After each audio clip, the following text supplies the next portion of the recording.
ಎಲ್ಲರಿಗೂ ನಮಸ್ಕಾರ. ಒಂದು ಪ್ರಶ್ನೆ ಕೇಳಳ? ಕುಟುಂಬ ಅಂದ್ರೆ ಬರೀ ರಕ್ತ ಸಂಬಂಧನ ಅಥವಾ ಪ್ರೀತಿ, ಕಾಳಜಿ, ಆಯ್ಕೆ ಇವೆಲ್ಲ ಸೇರಿ ಒಂದು ಕುಟುಂಬ ಆಗೋಕೆ ಸಾಧ್ಯನಾ? ಇಂಟ್ರೆಸ್ಟಿಂಗ್ ಅಲ್ವಾ? ಇವತ್ತು ನಾವು ಡಾಕ್ಟರ್ ಜಯಲಕ್ಷ್ಮಿ ಅವರ ಆಗಮನ ಅನ್ನೋ ಒಂದು ಅದ್ಭುತ ಕಥೆಯ ಮೂಲಕ ಇದೇ ಪ್ರಶ್ನೆಗೆ ಉತ್ತರ ಹುಡುಕೋ ಪ್ರಯತ್ನ ಮಾಡೋಣ.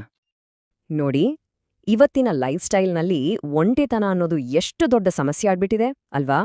ಹಿರಿಯೋರು ಒಂದು ಕಡೆ, ಮಕ್ಕಳು ಇನ್ನೊಂದು ಕಡೆ. ಆದ್ರೆ ಈ ಒಂಟಿತನಕ್ಕೆ ಒಂದು ವಿಚಿತ್ರವಾದ ಪರಿಹಾರ ಇದೆ ಅಂದ್ರೆ ನಂಬ್ತೀರಾ?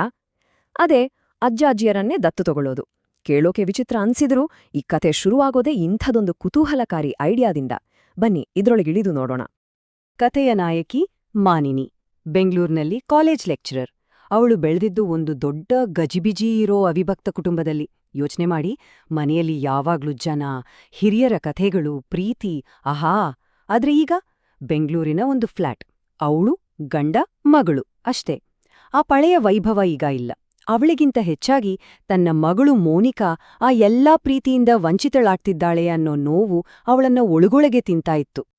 ಹೀಗೆ ತನ್ನ ಕೊರಗಿಗೆ ಏನಾದ್ರೂ ಪರಿಹಾರ ಸಿಗುತ್ತಾ ಅಂತ ಯೋಜಿಸ್ತಿದ್ದಾಗಲೇ ಒಂದಿನ ಪೇಪರ್ ನೋಡ್ತಾ ಕೂತಿದ್ದ ಮಾನಿನಿಗೆ ಒಂದು ಜಾಹೀರಾತು ಕಣ್ಣಿಗೆ ಬೀಳುತ್ತೆ. ಏನಂತ ಗೊತ್ತಾ? ನಿಮ್ಮ ಮನೆಯಲ್ಲಿ ಮಕ್ಕಳನ್ನು ನೋಡಿಕೊಳ್ಳೋಕೆ ಅಜ್ಜ ಅಜ್ಜಿ ಇಲ್ವಾ? ನಾವು ಬರ್ತೀವಿ. ನಮಗೆ ಸಂಬಳ ಏನೂ ಬೇಡ, ಬರೀ 2 ಹೊತ್ತಿನ ಊಟ ಕೊಟ್ರೆ ಸಾಕು. ಅಬ್ಬಾ! ಇದನ್ನೋದಿದ ತಕ್ಷಣ ಮಾನಿನಿಯ ತಲೆಯಲ್ಲಿ ಒಂದು ಹೊಸ ಐಡಿಯಾ ಮಿಂಚಿನಂತೆ ಹೊಳೆಯುತ್ತೆ. ಆದ್ರೆ ಅವಳ ಗಂಡ ಮೋನಿಷ್ಗೆ ಈ ಐಡಿಯಾ ಕೇಳಿ ಶಾಕ್ ಆಗುತ್ತೆ.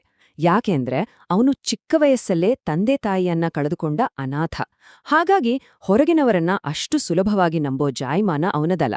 ಅವನು ನೇರವಾಗಿ ಹೇಳ್ತಾನೆ, ಪಂಚತಂತ್ರದಲ್ಲೇ ಹೇಳಿದಾರೆ, ಅಜ್ಞಾತ ಕುಲಶೀಲಸ್ಯ ವಾಸೋನ ದೇಯಂ ಅಂತ. ಅಂದ್ರೆ ಯಾರೋ ಏನೋ ಅಂತ ಗೊತ್ತಿಲ್ದೇ ಇರೋರನ್ನ ಮನೆಗೆ ಸೇರಿಸ್ಕೊಳ್ಳೋದು ತುಂಬಾ ಅಪಾಯಕಾರಿ ಅಂತ ವಾರ್ನ್ ಮಾಡ್ತಾನೆ. ಹಾಗಂತ ಮಾನಿನಿ ಸುಮ್ಮನೆ ಕೂರೋಲ್ಲ. ಅವಳು ಪಟ್ಟು ಹಿಡಿದು ಒಂದೇ ಒಂದ್ಸಾರಿ ಭೇಟಿ ಮಾಡೋಣ ಪ್ಲೀಸ್ ಅಂತ ಗಂಡನ್ನ ಒಪ್ಪಿಸ್ತಾಳೆ. And guess what? ಅವರನ್ನ ಭೇಟಿ ಮಾಡಿ ಮಾತಾಡಿದ ಒಂದೇ ಗಂಟೆಯಲ್ಲಿ ಮೋನಿಷ್ನ ಎಲ್ಲ ಅನುಮಾನ, ಭಯ ಎಲ್ಲವೂ ಕರಗಿ ನೀರಾಗುತ್ತೆ. ಬದಲಿಗೆ ಆ ವೃದ್ಧ ದಂಪತಿಗಳ ಮೇಲೆ ಒಂದು ರೀತಿ ಗೌರವ, ಪ್ರೀತಿ ಹುಟ್ಕೊಳ್ಳುತ್ತೆ. ಸೊ ಆ ಒಂದು ಭೇಟಿ ಅವರ ಜೀವನದ ದಿಕ್ಕನ್ನೇ ಹೇಗೆ ಬದಲಾಯಿಸುತ್ತೆ ಅಂತ ಮುಂದೆ ನೋಡೋಣ. ಆ ವೃದ್ಧ ದಂಪತಿಗಳು ಮನೆಗೆ ಕಾಲಿಟ್ಟಿದ್ದೇ ತಡ ಮನೆಯ ವಾತಾವರಣನೇ ಸಂಪೂರ್ಣವಾಗಿ ಬದಲಾಗಿ ಹೋಗುತ್ತೆ. ಅದರಲ್ಲೂ ಮುಖ್ಯವಾಗಿ ಅವರ ಮಗಳು ಮೋನಿಕಾಳಲ್ಲಿ.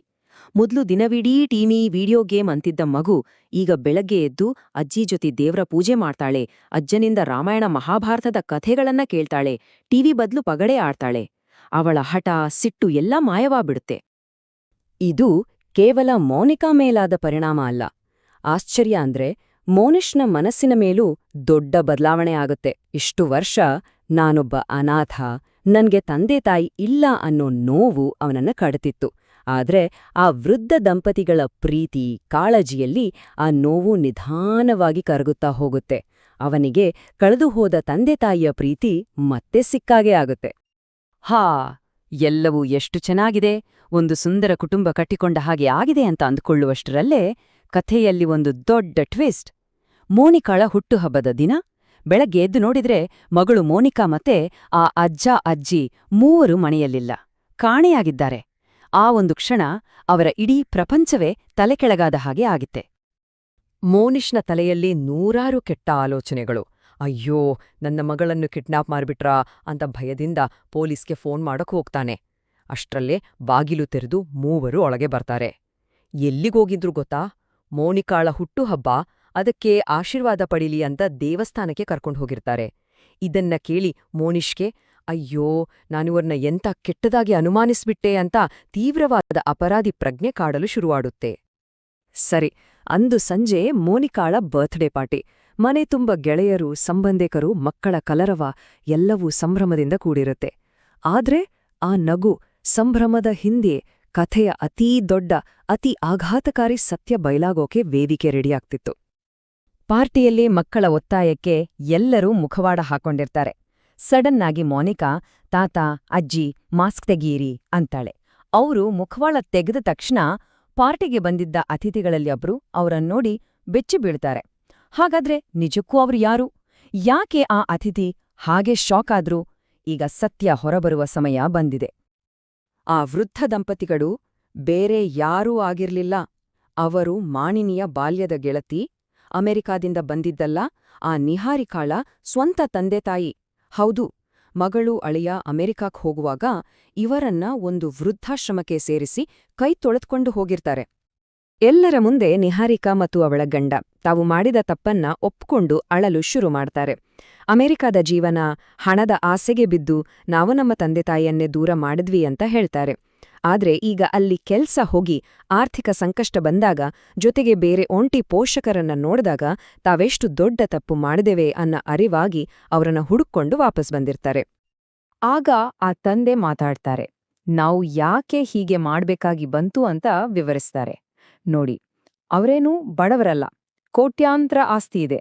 ಆದ್ರೆ ನಮ್ಮ ಹಳಕ್ಕೋಸ್ಕರ ಅಲ್ಲ, ನಿಜವಾದ ಪ್ರೀತಿ ಕಾಳಜಿಗೋಸ್ಕರ ನಮ್ಮನ್ನ ಹತ್ತಿರಕ್ಕೆ ತೆಗೆದುಕೊಳ್ಳುವ ಒಂದು ಕುಟುಂಬ ಸಿಗುತ್ತಾ ಅಂತ ಪರೀಕ್ಷೆ ಮಾಡಕ್ಕೆ ತಮ್ಮ ಶ್ರೀಮಂತಿಕೆಯನ್ನ ಮುಚ್ಚಿಟ್ಟು ಈ ರೀತಿ ಜಾಹೀರಾತು ಕೊಟ್ಟಿದ್ದಾಗಿ ಹೇಳ್ತಾರೆ. ಇದನ್ನೆಲ್ಲ ಕೇಳಿ ನಿಹಾರಿಕಾಗೆ ಇನ್ನಷ್ಟು ಪಶ್ಚಾತ್ತಾಪ ಆಗುತ್ತೆ.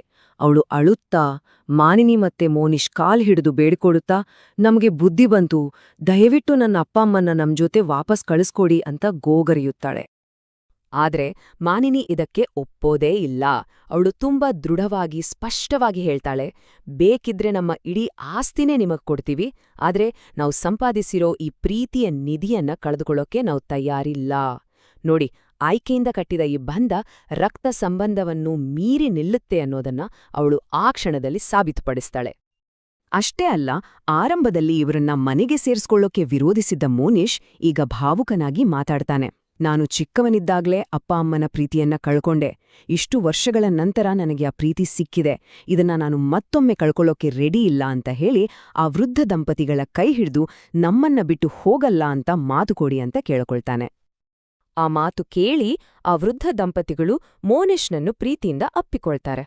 ಈ ದೊಡ್ಡವರ ಜಗತ್ತಿನ ಡ್ರಾಮಾ ಬಗ್ಗೆ ಏನೂ ಅರಿವಿಲ್ಲದ ಪುಟ್ಟ ಮೋನಿಕಾ ತನ್ನ ಅಜ್ಜ ಅಜ್ಜಿಯರ ಕೈ ಹಿಡಿದು ಬನ್ನಿ ಆಟ ಆಡೋಣ ಅಂತ ಎಳೆದುಕೊಂಡು ಹೋಗ್ತಾಳೆ. ನೋಡಿ, ಆ ಒಂದು ಕ್ಷಣದಲ್ಲಿ ರಕ್ತ ಸಂಬಂಧದಿಂದ ಅಲ್ಲ, ಬದಲಿಗೆ ಪ್ರೀತಿ, ಕಾಳಜಿ ಮತ್ತು ಆಯ್ಕೆಯಿಂದ ಒಂದು ಹೊಸ ಸಂಪೂರ್ಣವಾದ ಕುಟುಂಬ ಹುಟ್ಕೊಳ್ಳುತ್ತೆ.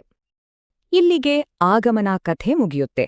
ಆದ್ರೆ ಇದು ನಮ್ಮೆಲ್ಲರ ಮನಸ್ಸಿನಲ್ಲೂ ಒಂದು ಆಳವಾದ ಪ್ರಶ್ನೆಯನ್ನ ಬಿಟ್ಹೋಗುತ್ತೆ ಅಲ್ವಾ? ನಿಜ ಹೇಳಿ, ಒಂದು ಕುಟುಂಬವನ್ನ ವ್ಯಾಖ್ಯಾನಿಸೋದು ಯಾವುದು? ಹುಟ್ಟಿನಿಂದ ಬಂದ ರಕ್ತ ಸಂಬಂಧನ ಅಥವಾ ಮನಸ್ಸಿನಿಂದ ಬೆಳೆದ ಪ್ರೀತಿಯ ಬಂಧನ? ಯೋಚ್ನೆ ಮಾಡಿ ನೋಡಿ.